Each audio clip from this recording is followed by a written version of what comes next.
Guru P3K yang sudah menjadi P3K kemudian melamar menjadi PNS, saya kira diperbolehkan.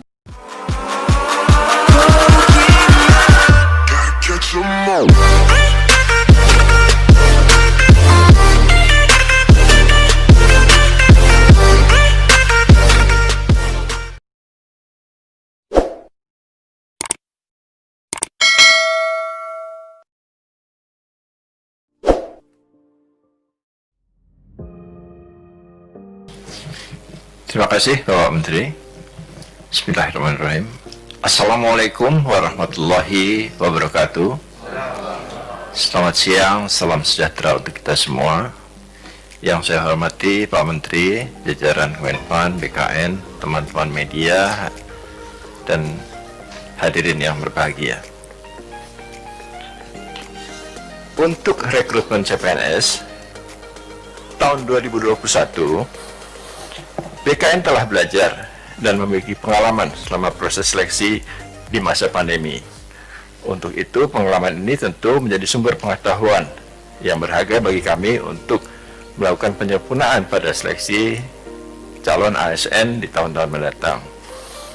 Untuk tahun 2021 ini, kami sudah mulai mempersiapkan diri untuk melaksanakan ujian PPPK bagi 1 juta orang guru.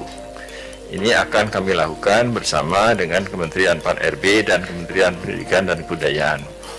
Mudah-mudahan dengan pengadaan PPPK 1 juta guru ini, kebutuhan guru di sekolah-sekolah akan dapat terpenuhi dengan segera. Demikian yang dapat kami sampaikan. Terima kasih. Billahi taufiq wal hidayah. Wassalamualaikum warahmatullahi wabarakatuh. Demikian teman-teman pers yang saya hormati. Mungkin kalau ada yang bertanya, saya persilakan. Karo Humas mungkin mencatat pertanyaan yang disampaikan melalui YouTube. Ya, silahkan dibacakan saja, Pak. Tadi Pak Menpan menyampaikan kalau bahan lengkap yang disampaikan Pak Menpan dan Kepala BKN tersedia di website Kementerian Pan dan RB. Tapi sekali lagi nanti ada pertanyaan-pertanyaan yang akan disampaikan oleh. Silakan Pak Karo Humas.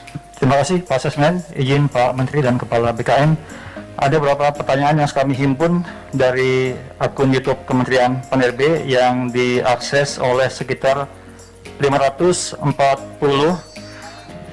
akun yang terdiri dari media maupun instansi di pusat dan daerah.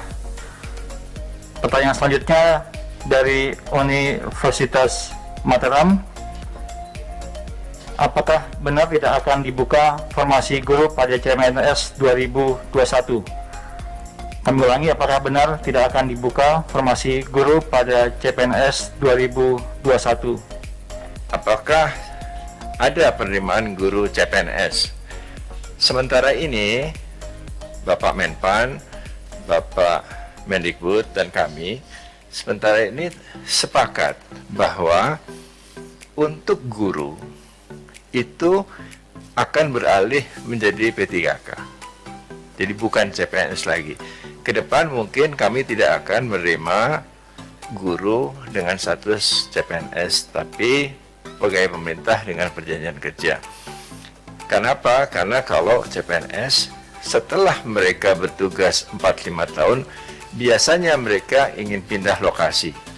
Dan itu menghancurkan kemudian sistem distribusi guru secara nasional. 20 tahun kami berusaha menyelesaikan itu, tapi tidak selesai dengan sistem PNS. Jadi ke depan ini sistem ini akan diubah menjadi P3K. Demikian juga untuk tenaga kesehatan, dokter dan lain-lain, penyuluh itu juga akan statusnya P3K. Sebenarnya best practices di negara-negara maju juga melakukan hal-hal yang sama. Jumlah P3K di negara maju itu sekitar 70-80% dibandingkan PNS-nya. PNS-nya hanya 20%. Dan untuk hal-hal yang bersifat pelayanan publik, status kepegawaian para penyelenggaranya adalah P3K. Jadi ke depan ini jumlah P3K di Indonesia harusnya akan lebih banyak dibandingkan jumlah PNS. Demikian yang dapat kami sampaikan, Pak Menteri. Izin kami meneruskan Pak pertanyaan lanjutan, dan menurut data kami saat ini tercatat ada 580 yang sedang melihat akun YouTube Kementerian Pan-RB. Pertanyaan kelima dari Furkan, guru honorer di Kalimantan Timur. Apakah kedepannya guru yang telah menjadi PPPK bisa mengikuti seleksi CPNS walaupun masih terikat kontrak sebagai PPPK? Yang kedua, bagaimana perekrutan 1 juta guru PPPK agar terbebas dari paham radikalisme dan intoleran? Karena perekrutan harus ketat dan hati-hati selayaknya rekrutmen CPNS. Mungkin sementara 3 pertanyaan ini Pak yang nanti akan kami lanjutkan. Terima kasih. Saya sedikit terkait dengan guru P3K yang melamar menjadi PNS. Saya kira guru P3K yang sudah menjadi P3K kemudian melamar menjadi PNS, saya kira diperbolehkan sepanjang dia memenuhi persyaratan-persyaratan menjadi PNS. Tapi tentunya nantinya mengikuti seleksi-seleksi yang sudah ditentukan sesuai dengan prosedur yang dilakukan, sehingga nantinya sesuai dengan aturan yang berlaku. Artinya guru-guru P3K yang sudah terikat kontrak P3K tetapi masih bisa ikut seleksi CPNS, artinya di bawah 35 tahun dan memiliki kualifikasi yang sesuai, tentunya bisa saja masuk menjadi PNS, melamar menjadi PNS. Tapi tadi saya sampaikan juga pernyataan Pak Bima bahwa di masa mendatang memang pemerintah akan terus menerapkan bahwa guru itu menjadi tenaga P3K. Artinya kemungkinan guru untuk menjadi PNS itu kecil, sehingga kemungkinan lowongan-lowongan untuk guru PNS juga akan kita batasi. Saya kira demikian, Pak. Sedikit penambahan saja. ASN itu terdiri dari P3K dan PNS. Jadi sebetulnya itu setara. Yang membedakan hanya pensiun. Kalau PNS mendapatkan pensiun, ASN tidak mendapatkan pensiun. Tetapi tidak mendapatkan pensiun itu bukan berarti tidak boleh mendapatkan pensiun. Kenapa begitu? Karena untuk P3K tidak dipotong iuran pensiunnya. Kami sudah berdiskusi dengan PT Taspen, jikalau memang diinginkan P3K ini juga bisa dipotong iuran pensiunnya sehingga berhak untuk mendapatkan pensiun. Itu sedang dalam pembicaraan. Jadi kalau itu bisa dilakukan, maka kemudian ASN dan P3K dan PNS itu akan sama. Nah, dengan informasi itu, maka sebetulnya tidak diperlukan berpindah dari ASN, dari P3K ke PNS, karena semua fasilitas yang diterima sama.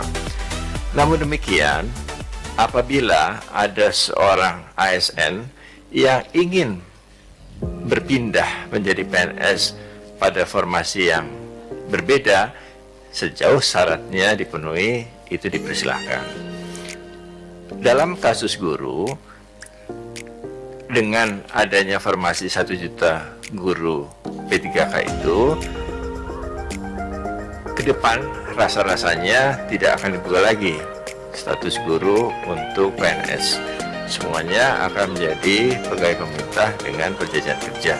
Jadi tidak perlu pusing untuk berpindah dari P3K ke PNS, karena semua status guru nantinya adalah P3K.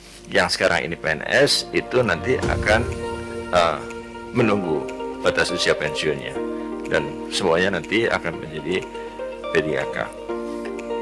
Saya kira itu tambahan saya, Pak Menteri. Terima kasih. Baik, saya kira demikian teman-teman media dan yang mengikuti virtual pada hari ini, beberapa pokok-pokok capaian kinerja tahun 2020 yang sudah Kemenpan RB dan PKN selesaikan. termasuk beberapa permasalahan dan agenda-agenda tahun depan yang ingin kita capai. Sekian, terima kasih atas perhatian teman-teman pers dan atas perhatian teman-teman Bapak Ibu sekalian dari perguruan tinggi, dari ASN, di semua daerah yang pada siang hari ini mengikuti acara ini. Mohon maaf kalau ada hal yang memang belum bisa optimal, tapi ini adalah capaian yang bisa kita capai di tengah pandemi COVID yang kami tetap produktif, tetap menerapkan disiplin protokol kesehatan. Sekian, terima kasih. Salam tetap sehat, tetap semangat, tetap optimis, tetap produktif, khususnya buat teman-teman ASN yang ada. Sekian, terima kasih. Wassalamualaikum warahmatullahi wabarakatuh. Selamat siang.